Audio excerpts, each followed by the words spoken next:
Exit poll survey చూస్తుంటే బాబుకి land slide victory అనాలేము.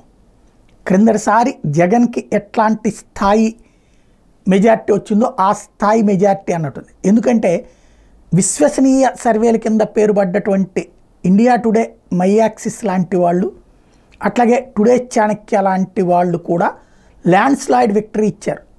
గతంలో తెలుగుదేశం పార్టీ జీవితంలో సాధించనన్ని సీట్లు ఈ దఫా సాధించబోతుంది. అయితే కూటమిగా 1999ని దాటబోతోంది అన్నటువంటి తరహాలో. అప్పుడు కూడా భారతీయ జనతా పార్టీ ఎక్కువగా లబ్ధి పొందింది, తెలుగుదేశం తక్కువ లబ్ధి పొందింది.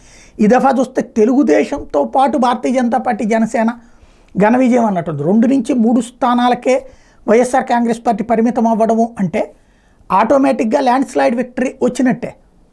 దాదాపుగా జాతీయ ఛానళ్ళ సర్వేలన్నీ కూడా ఆ రూట్లోనే వస్తూ వచ్చినాయి.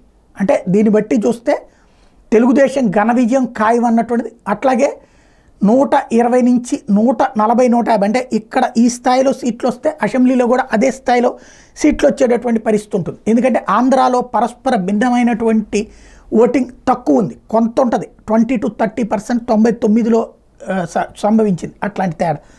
ఇప్పుడు అట్లా కాకుండా పోలరైజ్డ్ ఓట్ అన్నటువంటిది కమ్మ, కాపు, ఓసీ సామాజిక వర్గాలకి ప్రభుత్వ ఉద్యోగులు, పోలీసులు తోడవ్వడం అన్నటువంటిది ప్రభుత్వాన్ని కుప్పకూల్చి చంద్రబాబుకి అపారమైన విజయం, ఈ వయసులో ఆయనకి ఘనమైనటువంటి అవకాశం ఇచ్చినట్టు కనబడుతోంది.